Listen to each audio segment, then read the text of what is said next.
First टाइट्राज society radio. मैं 7 साल की थी जब मैं गर्मी में आई और अब मैं 18 साल की हूँ। माँ हमेशा काम करती थी तो मैं दादी के साथ रहती थी। वह मुझे खाने ले जाती थी और बाद में अगर मैं अच्छी होती तो पार्क ले जाती थी। हमेशा की तरह मैंने इस बार मैकडॉनल्ड्स चुना। मैं बैठी थी और हैप्पी मील खा रही थी। दादी बाथरूम गई। जैसे ही वह गई, एक 20 से 30 साल का आदमी मेरे पास आकर बैठ गया और मुझसे पूछा कि क्या मैं एक खेल खेलना चाहूंगी। मैंने 7 साल की बच्ची हाँ कहा। उसने कहा कि यह खास खेल है और मुझे किसी को नहीं बताना चाहिए। तभी मेरी दादी बाथरूम से आई और उस आदमी पर चिल्लाई कि वह चले जाए। वह आदमी दरवाजे से भाग गया और मुझे एक अजनबी से बात करने के लिए परेशानी हुई। आखिरकार पार्क में जाकर ही खत्म हुआ, जहां मैंने उसे फिर देखा। मैं बंदरों की सलाखों पर था और उसने फिर पूछा क्या मैं खेलना चाहता हूं। मुझे डर लगने लगा। मैंने कहा कि मुझे अजनबियों से बात नहीं करनी चाहिए और मेरी दादी इंतजार कर रही है। उसने कहा कि अगर मैंने खेल जीता तो मुझे उपहार मिलेगा। तो मैंने उससे पूछा कि उपहार कहाँ है, और उसने कहा कि वह उसकी गाड़ी में है और मुझे उसके साथ जाकर उसे लाना होगा। मैंने ना कहा और दौड़ने लगा, लेकिन उसने मुझे पकड़ लिया। फिर मैं चिल्लाने लगी। मेरी दादी ने सुना और दौड़ते हुए आई। उसने आदमी को देखा जो वह कर रहा था और अपनी मिर्च स्प्रे निकाल ली। सौभाग्य से उसने मुझे जाने दिया और मेरी दादी ने उसकी आंखों में स्प्रे किया जब तक वह चिल्लाया। उसने पुलिस को बुलाया और उसे तुरंत गिरफ्तार कर लिया गया। बाद में हमें पता चला कि वह एक यौन अपराधी और बच्चों का हमलावर था। मैं 14 साल का हूं और साउथ लेक सिटी में रहता हूं, बस आपको थोड़ा सा संदर्भ देने के लिए। और अब मैं मॉर्मन नहीं हूं। ऐसा नहीं है कि मुझे मॉर्मन से कोई समस्या है या कुछ भी। खैर, कहानी इस तरह शुरू होती है। एक दिन जब मेरी बहन और मैं छोटे बच्चे थे, लगभग 10 साल पहले, हम मैकडॉनल्ड्स में खाने गए थे। और जैसे ज्यादातर बच्चे, हमें रेस्तरां के खेल क्षेत्र में खेलना बहुत पसंद था। जैसे हम हमेशा करते थे, हम खेल क्षेत्र में खेल रहे थे और मेरे पिता हमें देख रहे थे। थोड़ी देर बाद मेरे पिता ने खेल क्षेत्र में एक आदमी को देखा जो अपने फोन से तस्वीरें ले रहा था। वह एक वयस्क था, मुझे लगता है 20 साल का। मेरे पिता डर गए थे, इसलिए उन्होंने उस आदमी से पूछा कि वह वहां क्यों था, और आदमी ने कहा कि वह अपनी बेटी के साथ खेल मैदान में था। मेरे पिता ने उसे बाहर जाने को कहा क्योंकि वह वयस्क था, लेकिन उसने मना कर दिया और वे झगड़ने लगे। मेरे पिता ने उसे घूंसा मारा और वह उछलकर खड़ा हो गया और सिर पर हाथ मारा। फिर वह चिल्लाते हुए बाहर निकल गया। इसके बाद वह मैकडॉनल्ड्स से बाहर चला गया। उस लड़की का कोई अता पता नहीं था। शायद यह सबसे डरावनी कहानी नहीं थी, लेकिन उस आदमी की मंशाओं के बारे में सोचना डरावना है। यह सोचकर मुझे डर लगता था कि उसने मेरी तस्वीरें खींची हो सकती थी, या मेरी बहन। पापा ने कहानी सुनाई और मैंने हंसी क्योंकि पापा ने उसे मारा। लेकिन गहरी सोच के बाद असल में मुझे लगता है कि मैं उस रात से पूरी तरह से डर गई हूं। यह लगभग 1 साल पहले हुआ था, जब मेरा विश्वविद्यालय का पहला सेमेस्टर था। मैं न्यूयॉर्क में कला स्कूल गई थी और मेरे साथियों और मुझे 12 बजे फास्ट फूड की जबरदस्त इच्छा हुई। उस दिन हमने गली के नीचे वाले मैकडॉनल्ड्स को चुना। गली के नीचे क्योंकि क्यों नहीं, वहां मैं था, मेरा दोस्त कैट और उसका बॉयफ्रेंड टॉम। हमने अपना खाना ऑर्डर किया। कैट और मैंने ढेर सारे चिकन मैकनगेट्स शेयर करने का फैसला किया और दरवाजे के पास एक टेबल चुनी। टॉम और कैट एक दूसरे के पास बैठे हैं, हाथ पकड़े हुए जैसे कपल्स करते हैं, और मैं वहां बैठी हूं तीसरे पहिए की तरह नगेट्स खाती हुई। उस समय एक थोड़ा अस्त व्यस्त सज्जन बिना किसी उद्देश्य के काउंटर की ओर भटकने लगा। हम उसके बारे में नहीं सोचते। मैं उसे खाना ऑर्डर करते देखता हूं और दोस्तों से बात करने लगता हूं। अचानक कैट फुसफुसाई, अन्ना पीछे। मैंने तुरंत मुड़कर देखा और वहां एक सज्जन थे जो थोड़े अस्त व्यस्त थे। इस बार उसके पास टॉर्च थी। मैं कट की ओर मुड़ता हूं और कंधे उचकाते हुए सोचता हूं कि यह सिर्फ एक निर्दोष अजनबी है, लेकिन मुझे कंधे पर थपकी लगती है। मैं मुड़ता हूं और वह आदमी पूछता है, पुरुषों के शौचालय में लाइट काम नहीं कर रही है, क्या आप में से कोई इस टॉर्च को पकड़ सकता है जब तक मैं शौचालय का उपयोग करूं? अरे सच में?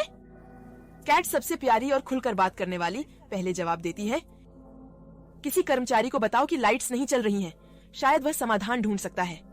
इसमें 1 मिनट लगेगा। वह आदमी बड़बड़ाता है और वह हमें टॉर्च देता है। क्या आप में से कोई इसे पकड़ सकता है जब तक मैं पेशाब कर लूं? उसने जोर दिया।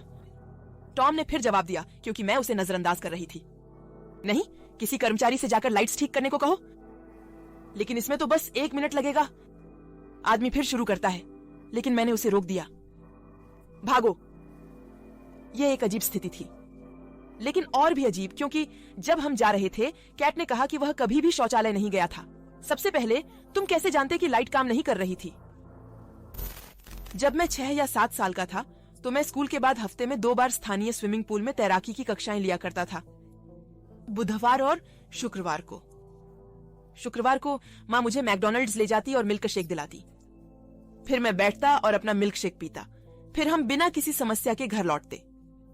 लेकिन उस दिन अलग था। मैं अपना मिल्क शेक खत्म कर रहा था और मुझे टॉयलेट जाना था, इसलिए मैं हमेशा की तरह अकेले ही महिलाओं के शौचालय में चली गई। मैंने देखा कि एक केबिन बंद था, लेकिन मैंने कुछ नहीं किया। मैं दूसरे में चली गई। मैंने जो करने आई थी वो किया और फ्लश किया। मैंने देखा कि दूसरी केबिन में मौजूद व्यक्ति भी दरवाजा खोल रहा था। मैंने फ्लश की आवाज नहीं सुनी। मैंने मुड़कर देखा और वह एक आदमी था, पुराना, गंदा, लंबा। वह वहां क्यों था? मैंने कहा कि यह केवल यहाँ की महिलाओं के लिए था। उसने पूछा, आपको क्यों लगता है कि मैं यहाँ हूँ, छोटी बच्ची? ये तो मेरे कानों के लिए संगीत है। तुम्हारी माँ कहाँ है? उसने मेरे कुछ बालों की लटें लीं और उन्हें अपनी उंगलियों के बीच घुमाया।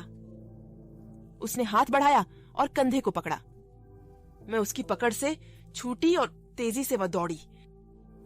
मुझे जल्दी माँ के पास पहुंचना था और रोते हुए मैंने बताया कि क्या हुआ। उसने कर्मचारी को बताया, लेकिन उसने जांच की तब तक वह भीड़-भाड़ वाली सड़क में बिना पता चले भाग गया। मैं उम्मीद करता हूं कि उसने कभी और छोटी लड़कियों पर हाथ नहीं डाला। मैं एक छोटे मैकडॉनल्ड्स में काम करता हूं, जो एक गरीब इलाके और एक छोटे दक्षिणी शहर में है। मैंने कई अजीब लोगों से मुलाकात की है और अब तक मैंने काफी बुरे हालात में लोगों को देखा है। मैंने आज कुछ ऐसा देखा जो मैंने कभी नहीं सोचा था, और मैं इस बात से हैरान थी कि कितने लोग कुछ भी नहीं देख पाए या जो उनके बगल में हो रहा था उसकी परवाह नहीं की। मैं शाम 7 बजे से काउंटर के पीछे काम कर रहा था और हॉल में बहुत भीड़ थी, यहाँ तक कि कुछ बच्चे भी थे। मुझे बच्चे पसंद हैं, इसलिए मैं उन्हें हॉल में खेलते देखता हूँ क्योंकि वे बहुत प्यारे होते हैं। लेकिन ग्राहकों की संख्या के कारण मैं विचलित हो गई और मैंने उन्हें 15 मिनट तक नजरअंदाज किया। मैंने सुना कि एक आदमी धीरे से फुसफुसा रहा था, तुम्हारी उम्र क्या है? मैंने मुड़कर देखा कि एक बेहद लंबा आदमी खड़ा था जिसका सिर मुंडा हुआ था। वह लाल शर्ट में था और 5-6 साल की लड़की से बात कर रहा था। उसके कंधों पर एक लड़का था जो हंस रहा था। वे सुंदर बच्चे थे जिनके सुनहरे बाल और नीली आंखें थीं। मैंने देखा कि वे खुश थे और वह आदमी दोस्ताना लग रहा था, लेकिन मेरे दिमाग में कुछ बेहद चिंतित था। मुझे यह देखकर बहुत बड़ा शक हुआ कि ये बच्चे उसके नहीं थे। कौन वयस्क आदमी एक बच्ची से उसकी उम्र पूछेगा? अगर वह जानता तो क्या ऐसा नहीं करता? क्या उसे पहले से पता नहीं होता? उसे क्यों परवाह होती? लेकिन इसके बाद उसने कुछ कहा जिससे मेरा दिल टूट गया। तुम्हें अभी मेरे साथ चलना चाहिए। मेरा भी एक छोटा भाई है जो 6 साल का है। चलो उसके साथ खेलते हैं।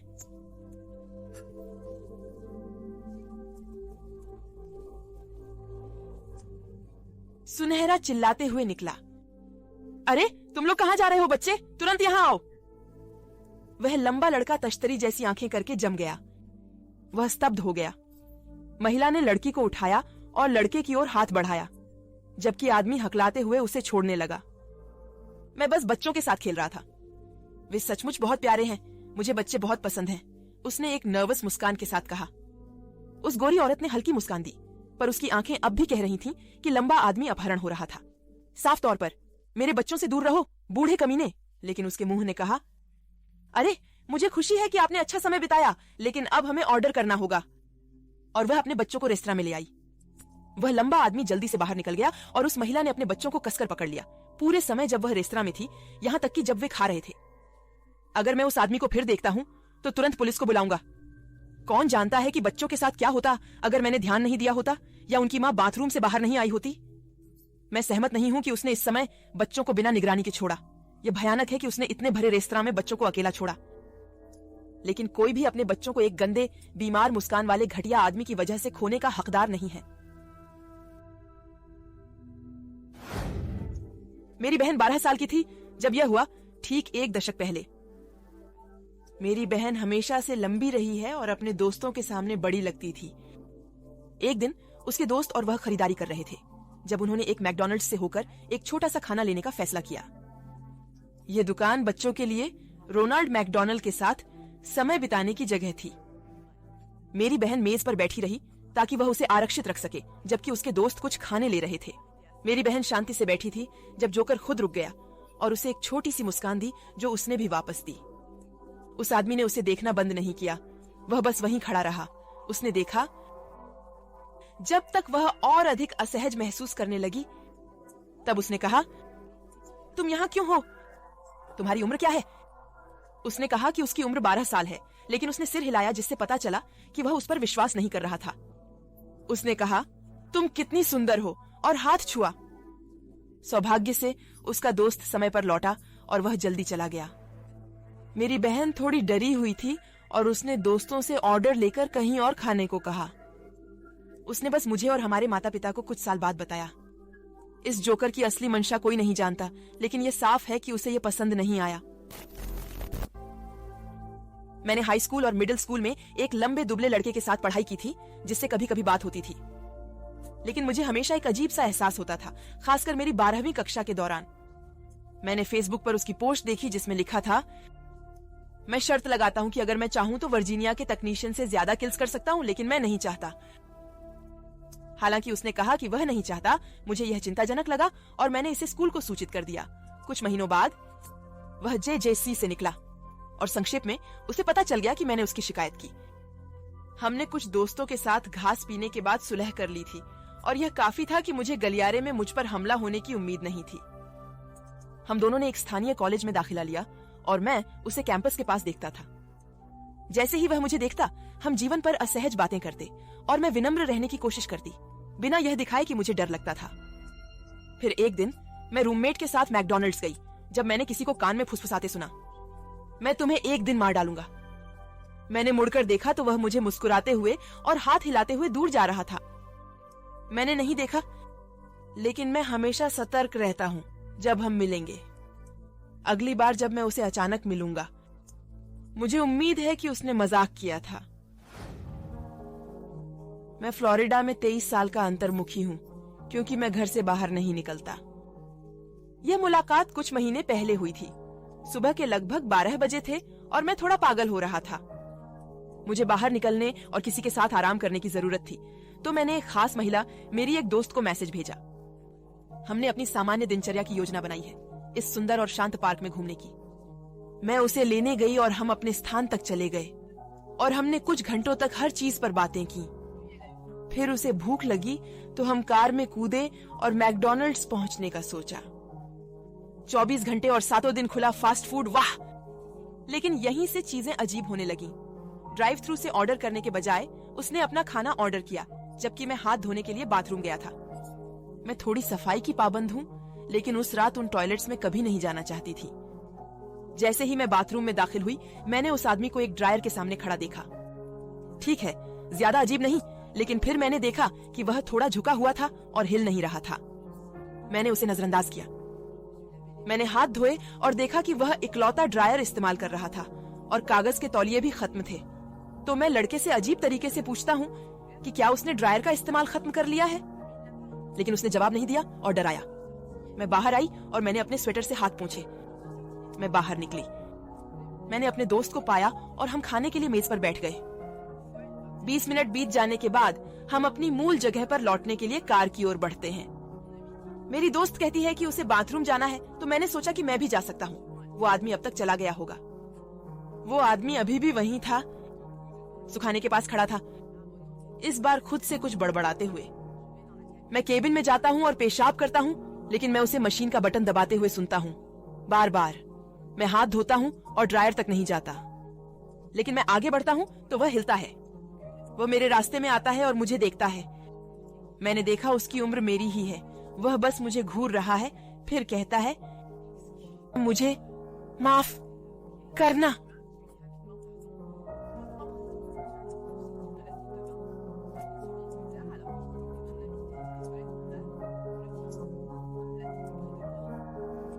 वो मेरी आंखों में देख रहा है।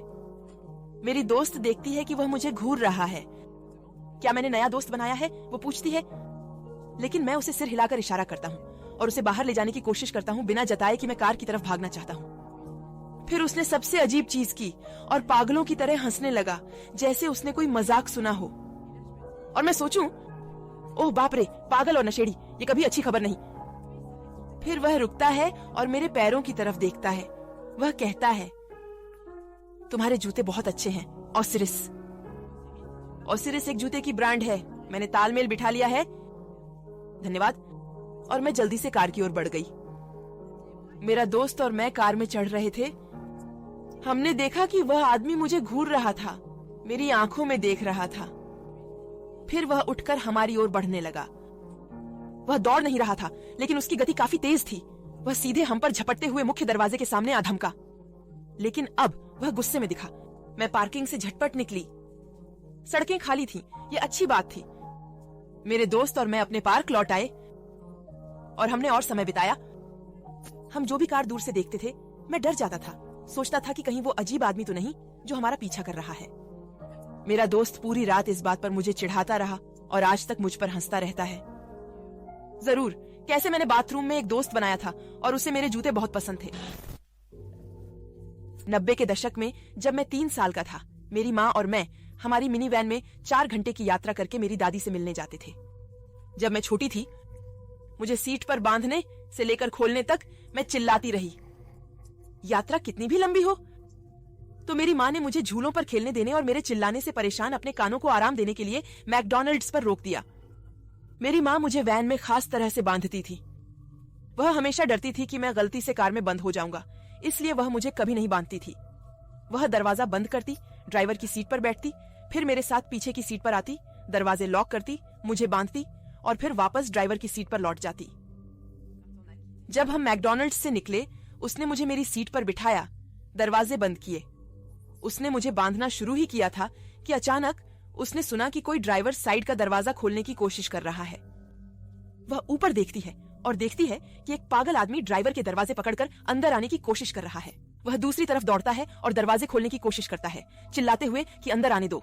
लेकिन मेरी माँ चिल्लाने लगी कि वह पुलिस को बुला रही है। वह आदमी मुड़ा और इमारत के पीछे भाग गया। मेरी माँ ड्राइवर की सीट पर कूद गई और हाईवे पर भाग गई।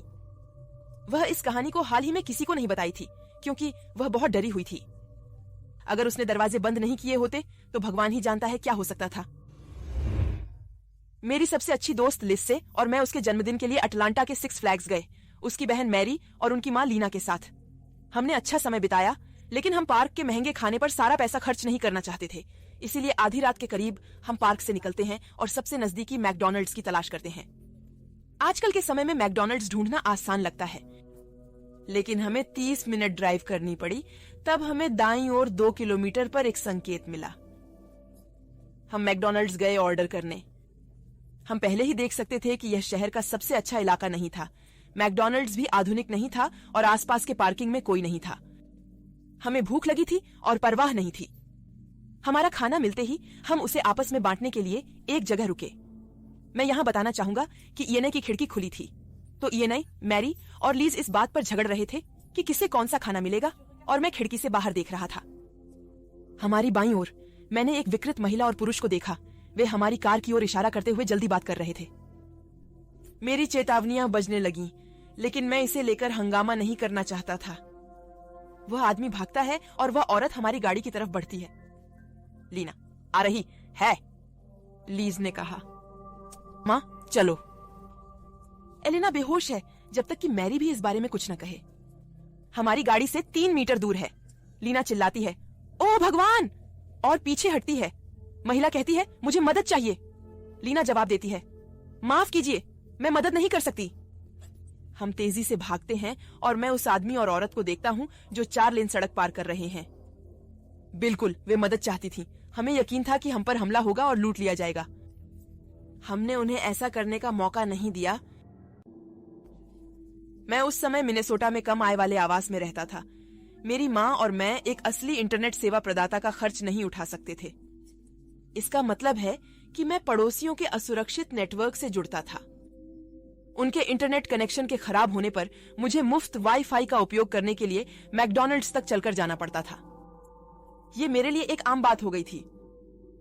इंटरनेट की सूखी में मैं अपार्टमेंट के हॉल में जाने की तैयारी कर रहा था जब मेरे बगल के बूढ़े जो ने मुझे रोका और कहा कि वह और एक और पड़ोसी मैकडॉनल्ड्स में कॉफी पीने जा रहे थे और अगर मैं साथ चलूं तो वह मुझे भी एक कॉफी दिलाएंगे। मैंने सोचा क्यों नहीं, मैं जो के बारे में ज्यादा नहीं जानता था, मैं आमतौर पर चुपचाप रहता हूं। फिर भी मैं बताऊंगा जो कौन है। वह पीछे झुका है, बियर की तोंद के साथ, और उसकी दाढ़ी खाने के टुकड़ों से भरी थी। वह शायद एक मैक बिस्किट है, लेकिन वह काफी अच्छा आदमी था। मैं साथ गया। मिनेसोटा की सर्दियों में उसके ट्रक के साथ एक चक्कर लगाने के बाद मैं मैकडॉनल्ड्स पहुंचकर खुश था। अरे आखिरकार मुफ्त वाईफाई, और अगर जो ने अपना वादा निभाया तो मुझे एक मुफ्त कॉफी भी मिलेगी। मैं बैठता हूं और मुफ्त वाईफाई के लिए लैपटॉप चालू करता हूं। थोड़ी देर में जो कॉफी लेकर आता है, जैसे ही वह बैठता है वह खुरदुरी आवाज में सवाल पूछता है, क्या तुम भगवान का डीएनए जानते हो? मैं खिड़कियों से आंखें उठाता हूं और पूछता हूं, क्या? मैं पूरी तरह हैरान थी और सोचा, शानदार, एक और मिशनरी के साथ फंस गई। हे भगवान। वह आगे बताते हुए कहता है कि भगवान का डीएनए वह अणु है जो ब्रह्मांड को एक साथ रखता है, और यह भी कि पुरुष आनुवंशिक रूप से महिलाओं से श्रेष्ठ होते हैं। मुझे यकीन है कि मैंने स्कूल में भौतिकी की कक्षा में यह नहीं सीखा था, इसलिए मैंने उसे टाल दिया, और जब मुझे मौका मिला मैं चुपके से दूसरे स्टॉल में चली गई ताकि इंटरनेट पर शांति से सर्फ कर सकूं। मैंने ऐसा नहीं देखा क्योंकि वहां अजीब दाढ़ी वाले लोग मैकडॉनल्ड्स में आ जा रहे थे और वह उनसे 15 मिनट बात कर रहा था। मैं मान सकता हूं कि वह भगवान के डीएनए की बात कर रहा था क्योंकि मैंने ध्यान न देने की कोशिश की, जो कि पागल टोली मुझे बहुत डरावना एहसास दे रही थी। मैं देख सकता था कि जब उसे लगता था कि मैं नहीं देख रहा तो वह मुझे देखता रहता था। मैंने उस रात काफी अजीब चीजें देख ली थीं, इसलिए जब वह बाथरूम गया तो मैंने निकलने का फैसला किया। मुझे लगता है कि वह पेट साफ करने गया था। मैंने मौका लिया, लैपटॉप बंद किया और मिनेसोटा की ठंड का सामना करने बाहर निकल गई। मुझे लगता है कि इन तत्वों का सामना करना एक अजीब और डरावने दिखने वाले लकड़हारों के समूह की उपस्थिति से बेहतर है। मैं अपार्टमेंट के पास था जब मैंने सुना कि ट्रक धीरे धीरे चल रहा था और बर्फ चरमरा रही थी। मैंने अपने कंधे के ऊपर से देखा और जो को उसके ट्रक में देखा। उसके पास फिर से एक मैकडॉनल्ड्स का दाढ़ी वाला था। मैंने सलाम किया पर जवाब नहीं मिला। कोई बात नहीं, मैं उस डरावने पल के बाद रात के लिए घर चली गई। लेकिन उसके बाद हर रात जब भी मैं मैकडॉनल्ड्स जाती, जो या उसके पागल दोस्त वहां होते, मैं उनके गंदे नजरों को महसूस कर सकती थी। वे हमेशा बिखरे दिखते थे। इंटरनेट के लिए मैकडॉनल्ड्स जाना पड़ता था। मैंने उन्हें जितना हो सके टालने की कोशिश की, लेकिन मुझे लग रहा था कि वे पहले से जानते थे कि मैं वहां हूं, और चूंकि सबका जो से रिश्ता था, मुझे लगता है कि यह संभव है। किसी ने जो कि अपार्टमेंट में घुसकर उसका साइकिल चुरा लिया, जिससे वह कहीं और शिफ्ट हो गया। जो कि अपार्टमेंट छोड़ने के बाद मैंने सीखा कि वह हर महीने खाना नशे के लिए बदलता था, और वह महिलाओं से कहता था कि वह अपनी आत्मा को शरीर से बाहर निकालकर उन्हें सोते समय मोहित करना चाहता है। इस पल के बाद मैंने मैकडॉनल्ड्स के उत्पीड़कों को कभी कभार ही देखा, फिर कभी नहीं। लेकिन मैं आभारी हूं कि मैंने जो के मन को मुझे लुभाने का मौका कभी नहीं दिया। इसलिए 4 साल पहले जब मैं 15 साल का था, मेरी माँ मुझे मैकडॉनल्ड्स में दोपहर का भोजन कराने ले गई। हम रेस्तरां में दाखिल हुए और मेरी माँ तुरंत शौचालय की ओर चली गई। मैंने कतार में मुड़कर देखा। मैंने देखा कि कुछ अजीब हो रहा था। काउंटर पर एक आदमी अजीब व्यवहार कर रहा था और कतार में लोग उससे दूर होकर एक छोटे समूह में इकट्ठा हो रहे थे। आदमी ने काउंटर के पीछे महिला पर चिल्लाना शुरू कर दिया और मुट्ठी मारने लगा। उसने अपनी शर्ट उठाई और खुद को दिखाने लगा। मैं उस महिला के पास गई और उसने बेहद अश्लील शब्द चिल्लाए। तभी मैं बीच में आई क्योंकि किसी ने कुछ नहीं किया था। यह चमकने का पल था। मैंने सोचा कि मैं एक युवा पंख हूं। मैंने सोचा कि मैं हीरो बनने जा रहा हूं। मैं उस आदमी के पास गया और चिल्लाया, अरे छोटे बदमाश, हरकतें बंद कर और निकल जा। वह मुड़ता है, अपनी छाती दिखाता है और जोर से चिल्लाता है। मैंने तब सोचा कि उसे डराने और भगाने के लिए एक नकली मुक्का मारना अच्छा रहेगा। बुरा विचार। उसने तुरंत अपना हाथ अपनी जेब में डाला और एक बड़ा चाकू निकाला। उसने ये चीज कैसे छुपाई समझ नहीं आ रहा। वह उसके ठीक सामने खड़ा था और फिर से जोर जोर से चिल्लाने लगा। वे लोग जो लाइन में थे और मेरे पीछे थे बिखर गए और चिल्लाने लगे। उस समय सौभाग्य से मेरे लिए मेरी माँ बाथरूम से बाहर आई और देखा कि मैं मुसीबत में हूँ। उसने तुरंत मेरी शर्ट के पीछे से पकड़ लिया और मुझे मैकडॉनल्ड्स से बाहर घसीटते हुए चिल्लाने लगी।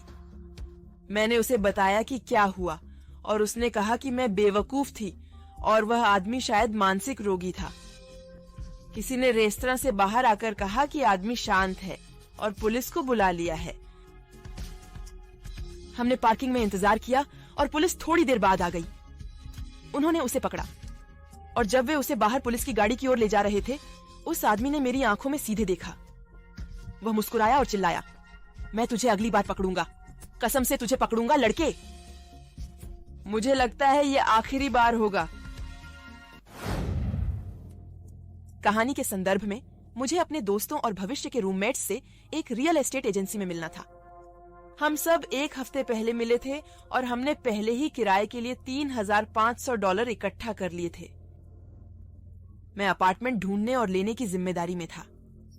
मुझे भी सबका पैसा रखने को कहा गया। मैं एक विशेष रूप से समयनिष्ठ व्यक्ति हूँ और मुझे कहीं देर से पहुंचना पसंद नहीं है। इसलिए मैं रियल एस्टेट एजेंट के कार्यालय में लगभग 30 मिनट पहले पहुंच गया। पास के मैकडॉनल्ड्स से कुछ लेने का सोचा। मैं अंदर गया और यह एक क्लिशे मैकडॉनल्ड्स है। कुछ छात्र, कुछ बेघर, एक बूढ़ा एशियाई आदमी बाथरूम के पास अकेले बैठा है। मुझे टॉयलेट जाना था तो मैं अपना काम करने के लिए बाथरूम में चली गई। यह एक व्यक्ति के लिए बाथरूम था और दरवाजा थोड़ा टूटा हुआ था, जिससे वह पूरी तरह से बंद नहीं हो पा रहा था। मैं पेशाब करने लगा जब मुझे पीछे से कदमों की आवाज और अजीब हंसी सुनाई दी। मैं आमतौर पर पेशाब रोकने में अच्छा नहीं हूँ, लेकिन इस बार सही समय पर हुआ। मैं मुड़ता हूँ और उसे मेरे पीछे दरवाजा बंद करने की कोशिश करते देखता हूँ, मानक चांदी के हैंडल के साथ टटोलते हुए। मेरा मन यह जानते हुए कि मेरे बैग में इतनी सारी रकम है, तुरंत लड़ाई की प्रतिक्रिया में बदल जाता है। मैं उसकी ओर दौड़ता हूँ और उसके कंधों को पकड़कर उसे दीवार के ऊपर धकेल देता हूँ, लेकिन मैं केवल इतना ही कह पाया, नहीं नहीं नहीं। जब मैं ये बातें कह रहा था, वह पूरे समय मुस्कुराता और हंसता रहा, जो उस व्यक्ति के बारे में मेरी सबसे जीवंत याद है। मैं उसे हटा देता हूँ। मैं मैकडॉनल्ड्स से निकली और सीधे होटल रियल एस्टेट एजेंसी चली गई। यह संभव है कि वह एक सामान्य व्यक्ति हो जो उम्मीद कर रहा हो कि बाथरूम बड़ा हो, और इसके लिए मैं उसे संदेह का लाभ देता हूँ। यह कहने के बाद भी मैं हमेशा यह जानने के लिए उत्सुक रहता हूँ कि क्या होता अगर मैं पेशाब करते समय आधे में रुक नहीं पाता, और वह अकेले ही इतनी डरावनी हंसी क्यों हंस रहा था। जब मैं 12 का था, मैं और मेरा दोस्त पास के मैकडॉनल्ड्स में थे। हम खाना इंतजार कर रहे थे जब एक आदमी आया। उसकी उम्र 50-60 के बीच थी और वह घूम रहा था और कुछ ऑर्डर नहीं करना चाहता था। मैं उस पर नजर रख रहा हूँ क्योंकि वह हमें लगातार देख रहा है। मेरे दोस्त ने बताया, मैंने कहा मैंने भी देखा। हम दोनों स्पष्ट रूप से थोड़े डरे हुए थे। लगभग 5 मिनट बाद वह हमारी ओर आया। मैं उससे बातचीत बनाए रखने की कोशिश कर रहा था ताकि हम दोनों शांत रहें, लेकिन जब वह हमारे पास आया, उसने मेरे सिर के ऊपर हाथ फेरा। मैंने दोस्त से कहा, क्या तुम थे? सिर हिलाया। हमने उसके खाने के बाद हम एक केबिन में गए और बैठ गए और हमने उसके जाने का इंतजार किया। वह हमारी केबिन की ओर आया, लेकिन फिर आगे बढ़ता चला गया। हमारे जाने के बाद उसने कुछ ऐसा कहा जिससे मुझे और डर लगा। हर बार जब वह मेरे सिर को छूता, वह उसकी आंखों में देखता। मैंने यह सब अपने माता पिता को 1 महीने बाद बताया। उसके बाद ये कहने की जरूरत नहीं कि हम फिर कभी मैकडॉनल्ड्स नहीं गए।